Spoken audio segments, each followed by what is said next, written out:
Welcome to part number 3, AV number 3.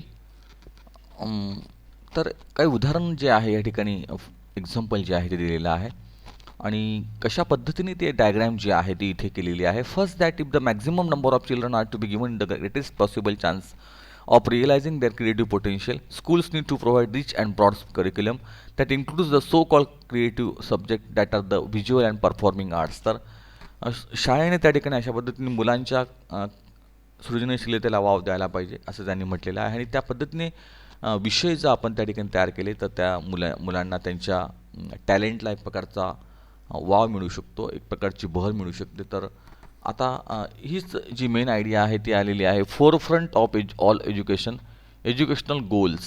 तर forefront म्हणजे शिक्षणामध्ये काय महत्त्वाचं आहे तर मास्टरिंग डिसिप्लिन्स. तर तुम्ही ज्याच्यात आपल्याला करिअर करायचं आहे त्याच्यात एक प्रकारचं प्रभुत्व मिळवा. लर्निंग टू कम्युनिकेट इफेक्टिव्हली, त्या ठिकाणी परिणामकारक पद्धतीने आपण कम्युनिकेशन करायला हवं.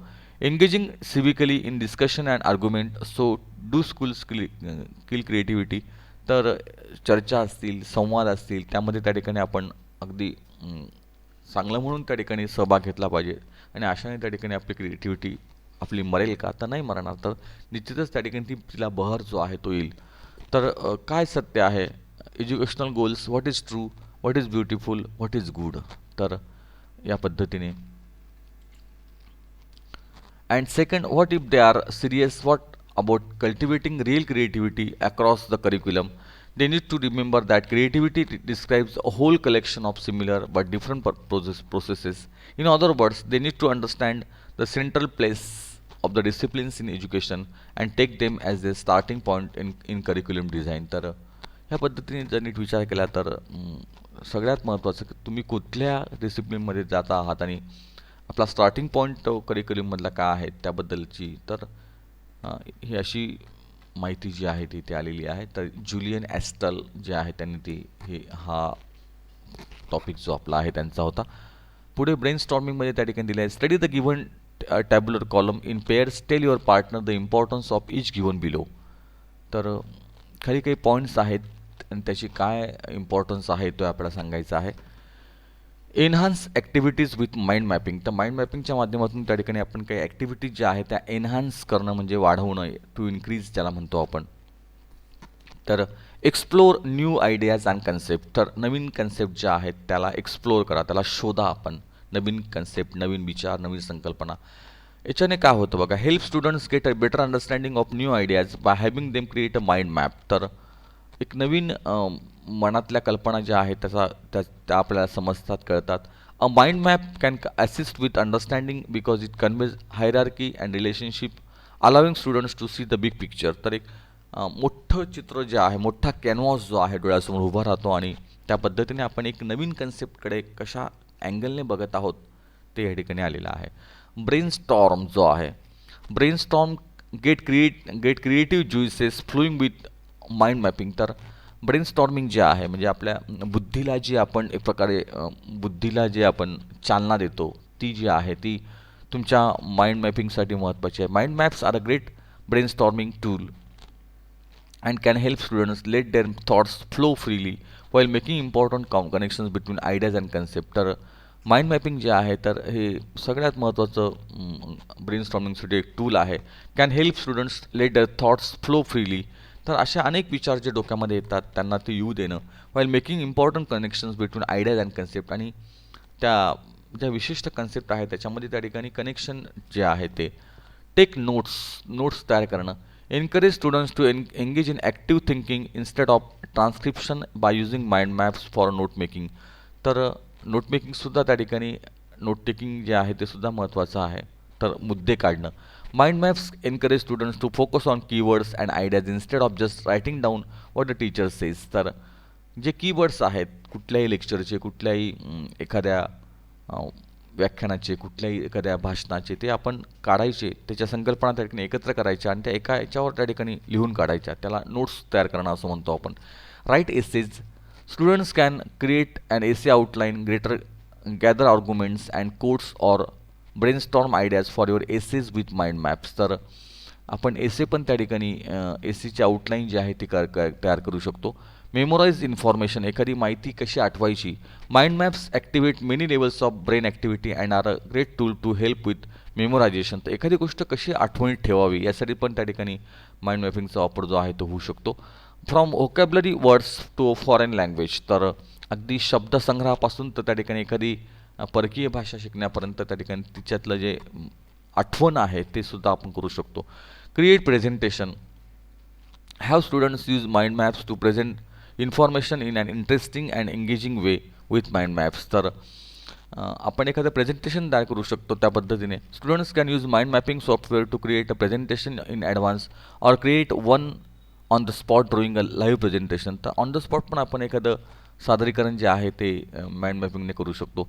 Study for an assessment, mind maps are a great way for students to gather all the information that may be covered on an examination, including class notes, textbook chapters and reading list. तर एक मूल्यमापनासाठी पण त्या ठिकाणी mind मॅपिंगचा वापर करता येतो. Execute group projects, by using a mind map students can visualize what needs to be done and who needs to do it. तर काय करायचं आहे आणि आपण ते कशासाठी करायचं आहे. तर using an online mind mapping program is best for group project so students can easily share it. तर ग्रुप प्रोजेक्टसाठी पण माइंड मॅपिंगचा आपण त्या ठिकाणी वापर करू शकतो. पुढे त्यांनी एक फिगर दिलेली आहे. Given below is a mind mapping template. Use your ideas, thoughts, concept to illustrate, develop them. Develop your ideas in the form of main branch, sub branch, tertiary branches respectively. तर जसं आपण mind map जो आहे आपण जसं आत्ताच करून दाखवलं तसं पाणी आपण घेतलं तर असा एखादा माइंड मॅप जो आहे तो आपण बनवू शकतो. Also right a paragraph on the mind map you have completed, आणि त्याच्यावर एक पॅरेग्राफ पण आपल्याला करता येईल. त्याचा एक जे तयार केलेलं आहे आपण त्याच्यावर. Develop a mind mapping frame design to show the development in your personality seen within your self in the last 5 years. You can take the help of the following points in order to develop each of them in to further branches. तर मागच्या 5 वर्षामध्ये तुम्ही तुमच्या व्यक्तिमत्वासाठी त्या ठिकाणी कशा पद्धतीने तुमचा व्यक्तिमत्व विकास झालेला आहे. You can take the help of the following points in order to develop each of them in to further branches. तर हे खाली जे मुद्दे आहेत त्या मुद्द्यांना आपण विचार करायचा आहे आणि त्या पद्धतीने development in physique, self learning process, communication skill, special awareness, family responsibility. तर माइंड मॅपिंगचा त्या ठिकाणी हा टॉपिक जो आपला आहे तुमचं व्यक्तिमत्व विकास जे आहे ते कशा पद्धतीने करता येऊ शकेल ते इथे आलेलं आहे. तर विशिष्ट पद्धतीने आपण आपलं व्यक्तिमत्व विकासाचं जे ध्येय आहे ते करू शकतो. तर इथे आपण एक साधारणतः एक मेन आयडिया त्या ठिकाणी जर घेतली तर development in personality in 5 years, त्या ठिकाणी 5 वर्षामध्ये आपण काय काय त्या ठिकाणी बघितलेलं आहे. तर 5 वर्ष म्हटल्यानंतर तुमचं फ्रॉम स्टँडर्ड 8 टू स्टँडर्ड 12पर्यंत त्या ठिकाणी. तर पहिलं आहे डेव्हलपमेंट इन फिजिक, हा पॉईंट जर आपण घेतला तर त्या ठिकाणी काय डेव्हलपमेंट झालं तर improved stamina, increase in height and weight, enhance personality. नंतर सेल्फ लर्निंग प्रोसेसमध्ये त्या ठिकाणी जर आपण आलं तर त्या ठिकाणी आपण काय काय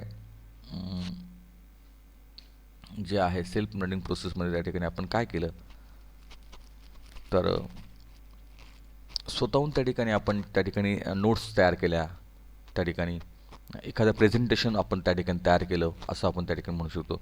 कम्युनिकेशन स्किलमध्ये त्या ठिकाणी आपण त्या ठिकाणी चांगलं बोलणं जे आहे ते आता आपण आपल्याला यायला लागलं. ओरली आपण त्या ठिकाणी काही मांडता यायला लागलेलं आहे. सोशल अवेअरनेसमध्ये त्या ठिकाणी आपण डेव्हलपमेंट ऑफ पॉलिटिकल ओपिनियन, एक सामाजिक जाणीव जी आहे सामाजिक जाणीवमध्ये आपल्याला काय कळायला लागलं ते आपण त्या ठिकाणी सांगू शकतो. Responsibility of an individual towards environment, तर पर्यावरणाबद्दलचं काही महत्त्व आहे ते आपल्याला कळायला लागलं. Significance of individual growth on national economy. Family रिस्पॉन्सिबिलिटीमध्ये त्या ठिकाणी आपण काय केलं तर हेल्प इन रनिंग एरंड, तर एखादी काही वस्तू आणायची असेल तर ती आपण आणतो. Help in house hold course, घरातले कामं करतो. अटेंड ऑल फॅमिली गॅदरिंग, कुटुंबाचे कार्यक्रम आहे ते आपण अटेंड करतो. कम्युनिकेशन स्किलमध्ये तुम्हाला काय काय आलेलं आहे तर ते अशा पद्धतीने 5 ब्रँचेस आपण करू शकतो. तर ही माइंड मॅपिंग आहे. Develop a mind mapping frame design to show the benefits of games and sports to the student. You can take the help of the following points in order to develop each of them into further branches. The fitness and stamina, team spirit, sportsmanship, group behaviour, killers instinct, will to win. तर benefits of games and sports त्या ठिकाणी आलेले आहे आणि हे जे आहे हे मुद्दे fitness and stamina, team spirit ते आपल्याला वापरायचे आहेत आणि या पद्धतीने आपण एक फिगर जी आहे ती पण तयार करता येईल आपल्याला. फिटनेस अँड स्टॅमिना म्हटल्यानंतर त्या ठिकाणी एन्हान्स स्टॅमिना, त्यानंतर टीम स्पिरिटमध्ये त्या ठिकाणी टीम डायनॅमिक्स, इन्स्टिल डिसिप्लिन, पर्सिव्हिरन्स, त्यानंतर गुड ग्रुप बिहेवियरमध्ये त्या ठिकाणी बिलॉंगिंगनेस, डिसिजिव्हनेस, टीमवर्क, त्यानंतर विल टू विनमध्ये त्या ठिकाणी critical thinking, practice, time management, stress buster असे आपण त्या ठिकाणी पॉईंट्स तयार करू शकतो. आणि नंतर शेवटची ॲक्टिव्हिटी आपली आहे browse the internet to know the following. तर खाली आपल्याला काही कन्सेप्ट आहे. Different frames design on mind mapping, benefits of mind mapping, uses of mind mapping in note taking, difference between mind mapping and concept mapping. तर हे आपल्याला त्या ठिकाणी करायचं आहे. तर या पद्धतीने आपण माइंड मॅपिंगचा टॉपिक जो आहे तो पूर्ण केलेला आहे. One of the important part in question number 2C, mind mapping for 3 marks. So you should develop your own diagram so that you can get an idea how to prepare mind mapping. Go through all the points and try to. Okay, here we stop and let us turn to new topic. Okay, thanks a lot.